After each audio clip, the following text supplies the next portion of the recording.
defeat the coronavirus and see this nation through the challenge ahead. In the last week, under the Prime Minister's leadership, the Chancellor of the Duchy of Lancaster, Michael Gove, has explained what we're doing to boost manufacturing capability here at home, to meet the rising demand for ventilators and other equipment in the NHS.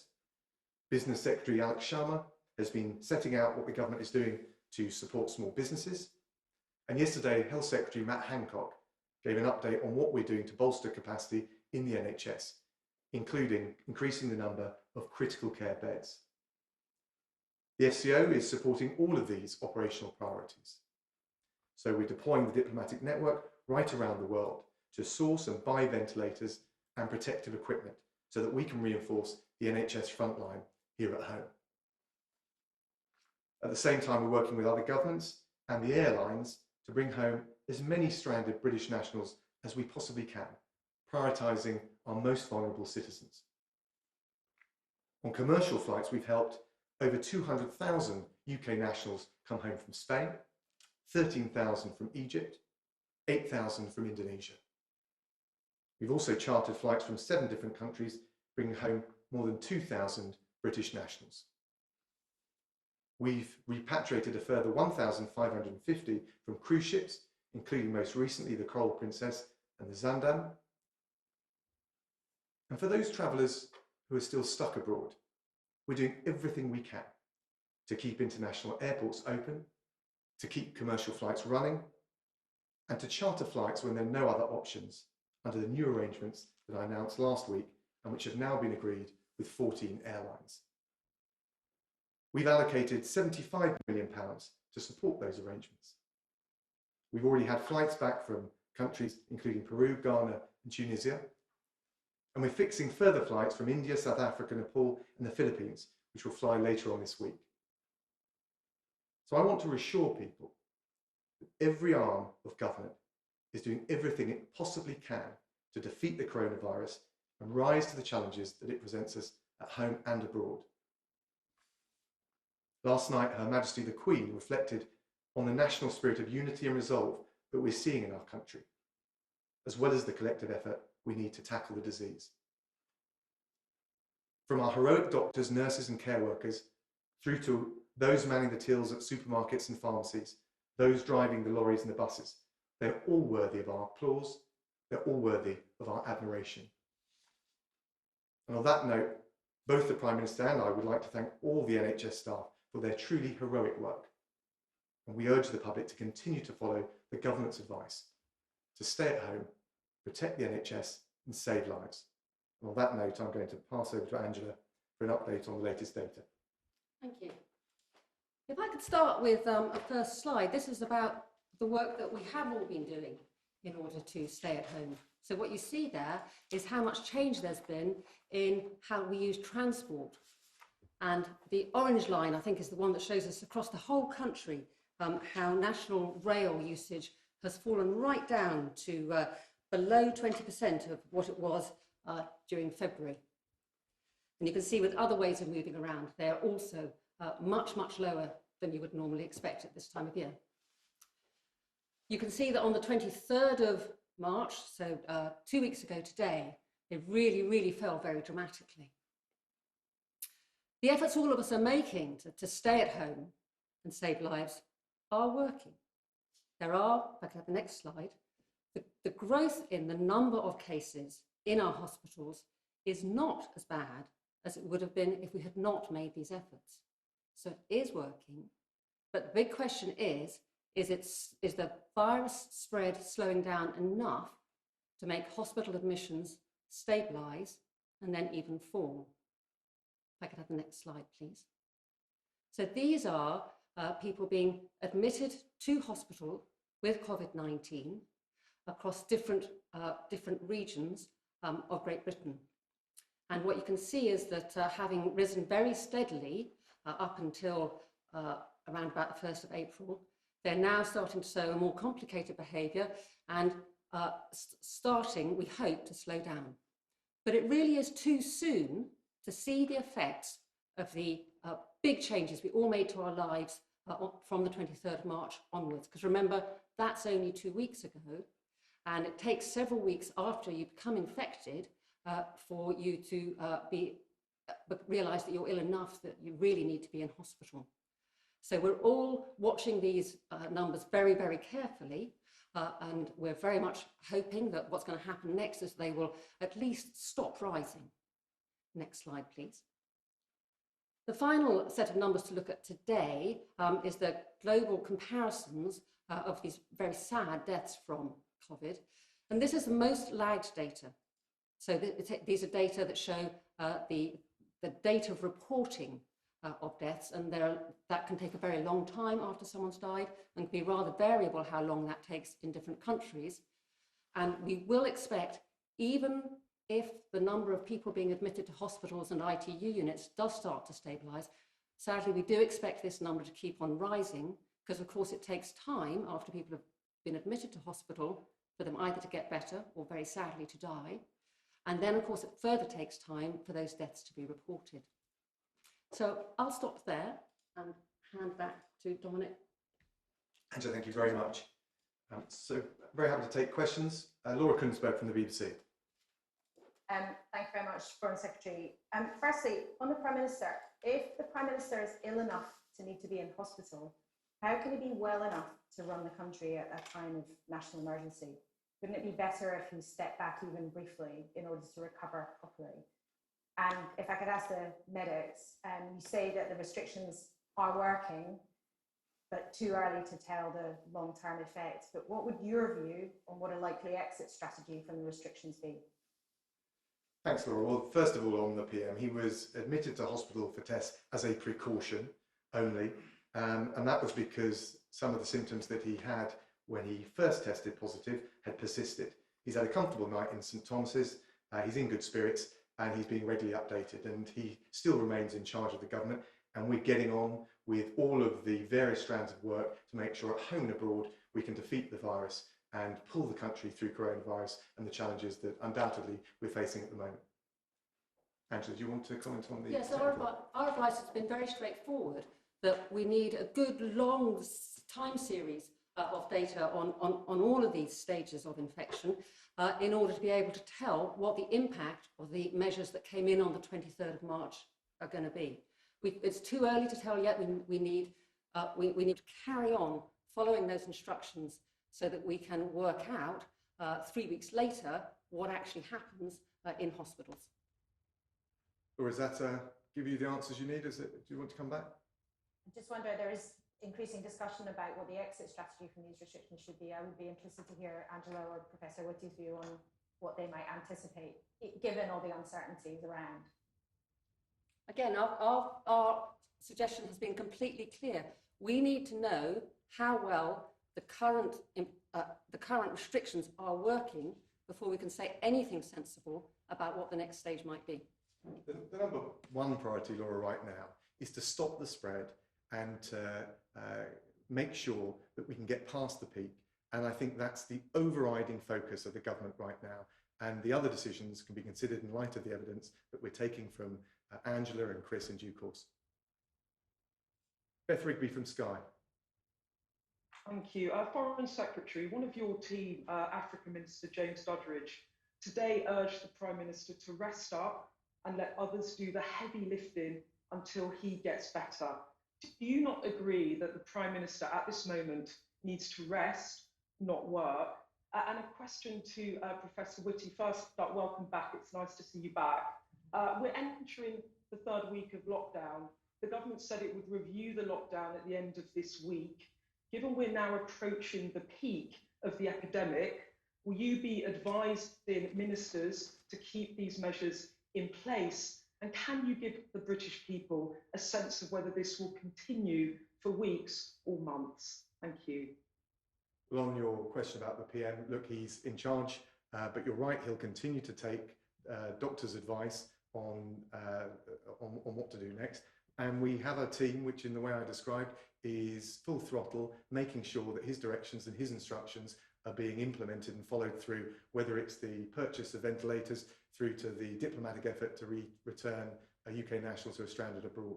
But as ever, the Prime Minister will take the medical advice that he gets from his doctor. Chris. And just to add, and I'm basically going to say exactly the same thing that Angela said earlier, which is the key thing is to get to the point where we are confident we have reached the peak and this is now beyond the peak. And at that point, I think it is possible to have a serious discussion about all the things we need to do step by step to move to the next phase of managing this. But I think to start having that discussion until we're confident that that's where we've got to would, I think, be a mistake. Robert Peston from ITV. Oh, sorry, Beth, did you want to come back? Yeah, just to follow up, Professor Whitty, though, just to be clear, given that we are approaching the peak and it's the end of the week, whereby the government will review whether to relax restrictions, it seems to me you are saying that the lockdown measures will continue beyond this end of this week. Well, I think to be clear, we do not think we know for certain that the peak will be at the end of this week. This is the point that Angela was making earlier. And I think until we're confident we're there, that would be too early to start calling the point where we can move to the next phase of this epidemic. The government's number one priority, its overriding priority, is to get past the peak. And we do that by stopping the spread, which is why those decisions and those considerations, Beth, you rightly referred to, will have to wait until we're beyond that point. Robert Peston, ITV. Good afternoon. Couple of questions, probably for the two scientific experts. First for Professor Whitty. I think none of us can really know quite how much burden it is, even when one's in the peak of health, to be Prime Minister. The normal advice when somebody's been as ill as the current Prime Minister is to rest in order to better. I mean, he's not superhuman. Some would argue that he is taking too much of a risk in the extent to the extent to which he's still working. So as a doctor, Professor Whitty, I was just wondering if you could comment a bit on that. Secondly, I completely understand why you are saying we cannot outline a plan for lifting the restrictions until we know whether the current measures are working. But equally, the damage from a prolonged economic lockdown will be tremendous in the sense that, you know, as an economy, we simply won't be able to generate the revenues, pay taxes on public services and the rest. So I do think the British people would want to feel that the government is working on a workable strategy. And in particular, is it possible to exit the lockdown unless and until we have a program of mass testing for the virus, and unless and until we have technological solutions for tracing people who may have come into contact with those who have the virus? Well, I'll let Chris comment on the technical aspects, but first of all, just to be clear, the Prime Minister, both in terms of going into St Thomas's yesterday, was taking the advice of doctors, so he's followed the doctor's advice there, and in terms of his recovery in the days ahead, will continue to do so. And just again on the exit strategy, let's be clear about this. I mean, I'll let Chris talk to the technical points, but the risk right now is if we take our focus off the strategy, which is beginning to work, is that we won't get through the peak as fast as we need to, which is why it's perfectly legitimate to ask the question. But the government's overriding priority has got to be to keep up the work and the commitment that so many people have made to make sure that we maintain the social distancing, we stop the spread, we protect the NHS as we come through the peak. Chris. So my advice to the Prime Minister was to take the medical advice of the excellent NHS doctors who were advising him. And I'm sure he'll continue to do that. The only bit of advice I gave him, in addition to that, was, as was widely reported, I did advise him to get tested in the first place because I thought that was prudent. But after that, I didn't wish to muddle my role with him. I'm not his medical practitioner. I'm his advisor on wider issues. In terms of the point you make about, there must be planning for next phase. Of course there is, and it's quite complicated. There are a very large number of technical elements which need to be brought together. Testing is one of them, but it also involves, for example, considering the likelihood of a variety of different other technologies, including vaccines, including drugs, and when they're likely to be available. I think the one thing I would say at this point is we've got to remember, just from the health point of view, and clearly there are wider social and economic issues as well, that there are at least 4 different kinds of mortality and ill health we need to take into account over the period of this epidemic. There's the direct effects of people dying from coronavirus. There's the indirect effects of the NHS if it were to become overwhelmed and therefore unable to provide emergency care for either coronavirus or other areas. And all the activities we're doing at the moment are to make sure that both of those are minimised. But it is really important also to remember that there will be effects from the fact that some healthcare has had to be postponed to make room for this within the NHS. And of course, anything that has an impact on the socioeconomic status, particularly of people who are more deprived, will have a long-term health impact as well. And we have to, in our exit strategy, balance all of these different elements, which to some extent can be in tension. So I think it's just important to understand this is going to be quite a complicated set of trying to work out how different things fit together as we move to the next phase of this epidemic. Does that address your questions, Rob?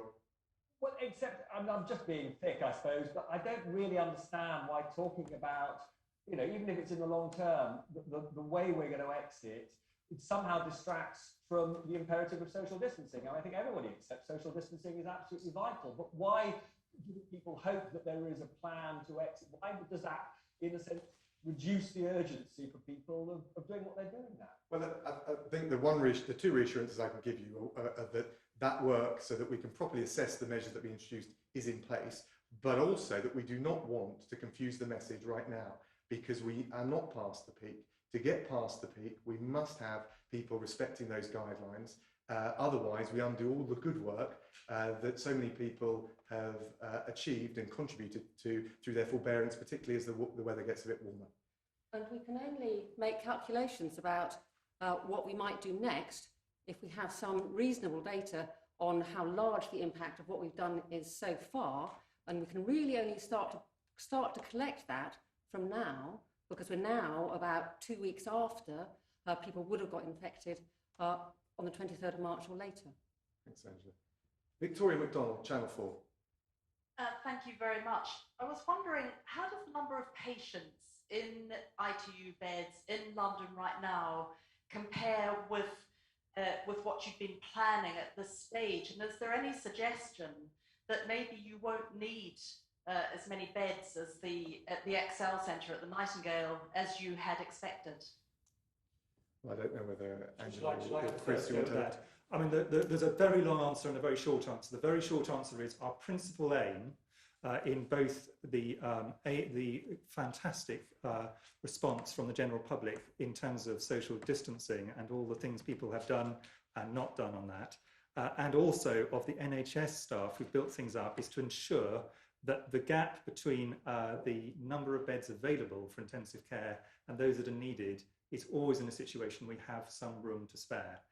And if we end up in a situation where we have more ICU beds at all times during this epidemic than we absolutely need to deal both with COVID and other areas, that will be a success. That is something which is critical for our overall aim. So that, in a sense, is what we would like to see, is some headroom between what we need and what we got available at any given time, both for COVID and for other conditions. And of course, that's got to take into account the regional distribution of the need, which is why, as well as NHS Nightingale in London, we've got the other plans to build in Birmingham, Manchester, Bristol and Harrogate. Did you want to come back? Well, I just wondered where we are at the moment. If you look at the modelling and you refer back to some of the slides you've just shown, is it the case that ITU is performing better now than you had actually expected at this point? Well, we're not remotely complacent, and we're doing everything we can to make sure we've not only got the capacity, but a bit of room for manoeuvre, as Chris has mentioned. Tom Newton-Dunn from The Sun. Foreign Secretary, thank you very much. Back onto the Prime Minister's condition, if you don't mind.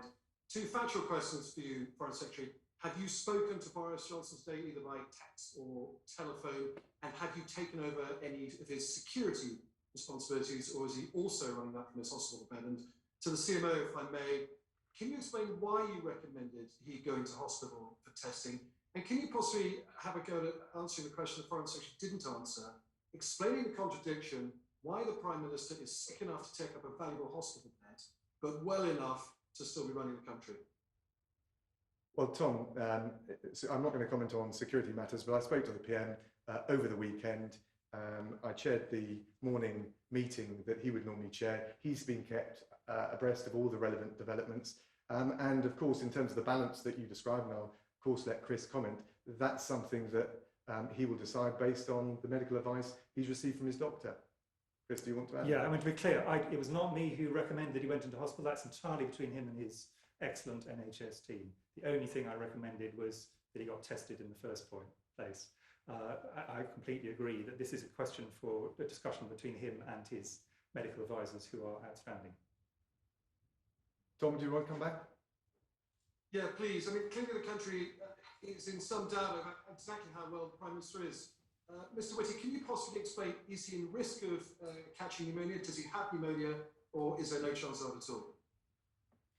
I'm absolutely not going to discuss any individual patient, nor, to be clear, do I actually have all the details, nor should I, because this is an issue between him and his medical advisors. I can give a general answer, which is the clear majority of people who do end up going to hospital, or they end up going into a general bed. They may or may not need oxygen and other things, and they don't need to go further than that. But that is absolutely not a comment on his personal situation, which would be completely inappropriate for me to comment on. It's just a general comment on how things tend to progress in hospital. Chris Smythe from The Times. Thank you. First, can I ask Professor Whitty, the government today has conceded that no antibody tests that it or anyone else has developed is yet good enough for the purposes, and scientists talk about working with companies to improve the products on offer because it isn't needed yet. So can I ask you about timing? At exactly what stage of the epidemic do you want to be using a mass home antibody test, and at what population level of infection would this be needed? And does there come a point where, if no improvement can be made, the tests we have now will have to be good enough? And can I also ask Foreign Secretary, you chaired the coronavirus meeting this morning, you're here this afternoon. If the country and the Prime Minister needs it, do you feel ready to take charge of government? Chris, do you want to go first? Okay. On the antibody tests, so the antibody tests are at their most useful at a later stage of the epidemic. At this point in time, we would expect quite a small proportion of the population has probably got antibodies, but over time, and there's two reasons for that. There's the proportion actually infected, and then there's a period of time between someone getting an infection and antibodies being routinely detectable. And it depends which kind of antibody you're talking about, how soon that is. But most of the tests most of the labs who looked at this would say 21, 28 days would be the kind of time scale you'd be talking about. So they do tend to be more effective later in the system, in the epidemic. In terms of the current tests we've got at the moment, you've got to remember this is a new disease to which we have had absolutely no knowledge at the beginning of January, and inevitably we're feeling our way to some extent. I am very confident we will develop antibody tests, whether they be lab-based or dipstick-based, over the next period. I'm very confident of that. But the fact that we have not, in our first pass, in the first things that people produced, got ones which are highly effective is not particularly surprising to anybody who understands how tests are developed. I would expect those to continue to improve, both potentially on the dipstick side and definitely on the lab side, which would be available in due course through the NHS over time. And the more accurate they are, the more useful they're going to be for us, and they will become more accurate as time goes by. So I think the situation we'll find ourselves in a few months and possibly a few weeks will be considerably different to what we find ourselves in at the moment. But I think it made a lot of sense to get started early on this, because this is clearly something which in the long run is going to be very important for how we manage this epidemic. And look, on the question to me that the Prime Minister is in charge, he's leading the government and giving directions as and when required. And of course, as you mentioned, I chaired the 9:15 morning meeting. The whole team is focused on delivering those instructions. So I'm not going to get into any hypotheticals. Did you want to come back on either of those points? Yeah, Professor Whitty, you talked about the lab-based test. Does that suggest that we may have to give up on the idea of a home-based instant reading test and just go back to a system where you have to send results back to a lab? No, it doesn't. It just means that inevitably, the reason that the UK went for quite a lot of tests different types to begin with is to try a variety of different ones and see which ones work. We expect the technology to improve over time. So I certainly do not think we will be giving up on this at this point, but inevitably it's going to take a while before we get to the optimal test performance. It would be very surprising if first out the gate we got to the best outcome that we could for these kinds of tests. Anna from the Telegraph. Dominic Raab, could you first just clarify your answer to Tom Newton-Dunn earlier? Are you saying that you have not spoken to the Prime Minister today? And secondly, would you concede that there is an importance to giving businesses an idea of what kind of exit strategy the government has, and a rough idea of how long it would take, and whether it would be, say, staggered by region or by type of person, and are these kind of things under consideration? And just a question for Chris Whitty, in your medical opinion, should individuals who have been hospitalised with coronavirus continue to work from their hospital beds? Thanks. So I spoke to the PM on Saturday. It was the last time I spoke to him in person. In relation to your other questions, so obviously we're very mindful of the challenges businesses are facing, small businesses, all employers, and of course the workforce as well. But the risk is, if we start taking our eye off the ball of tackling the coronavirus, stopping the spread and getting through the peak, we risk delaying the point at which we could, in the future, take those decisions on easing restrictions. So it is really important right now to keep the overriding focus on maintaining the discipline that we've had, keeping adherence to the guidelines that the government has set out, and making sure that we stop the spread of coronavirus. And making a general point as a doctor, patients of mine, and to be clear, that is definitely not the Prime Minister, but patients of mine, there are some who are in a hospital bed but are perfectly capable of managing massively complicated things from the hospital bed. Others clearly are not. That is absolutely a conversation between the individual and the doctors and nurses who are looking after them. Anna, did you want to come back on either of those points? Yeah, I mean, on the exit strategy, we know that different departments are already starting to look at what kind of things could be done in their fields, and feeding back into number 10 on that. Wouldn't it help business confidence to give some sort of idea of what's on the table? Well, I think the risk is, and it would undermine business confidence, if we took our foot off the pedal and eased up on the restrictions right now, and as a result of that, we found that we weren't stopping the spread of the disease as quickly as we otherwise could. And I think a lot of business community will understand that. Of course, all of the review and the measures to make sure that we can review the effectiveness of the measures in the way that Angela's described, all of that work is going on. Stefan from City AM. Thank you. Foreign Secretary, thousands of small businesses across the country are waiting on advice about when the rollout of the wage subsidy scheme will be in practice. Can you say today if there will be wage relief for all these businesses by this month's payday?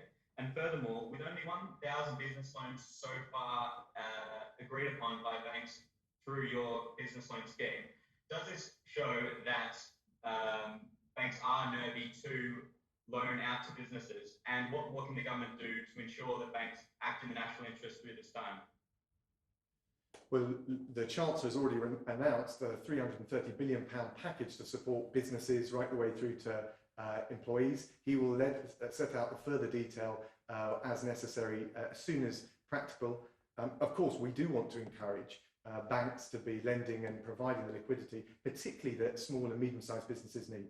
So that is important, and we do want that message, along with the support we've given to small businesses and banks, to be conveyed as clearly as possible and to be acted upon. Just as a follow-up, Sure. I do understand that you have said this to banks and you have said that it is important to act like this, but is there anything you can actually do to twist the arms of banks to ensure they do act in this way? Well, the Treasury Ministers are in regular contact with the banks. We're looking at both what they need, but also critically, how we get the finance to the businesses which are viable but are just struggling with the challenge of coronavirus. And we want to make sure, particularly those vulnerable small businesses, medium-sized businesses, can see their way through this crisis. And I know the Chancellor and the Treasury team doing everything they can to make sure that that can be done. Thank you all very much.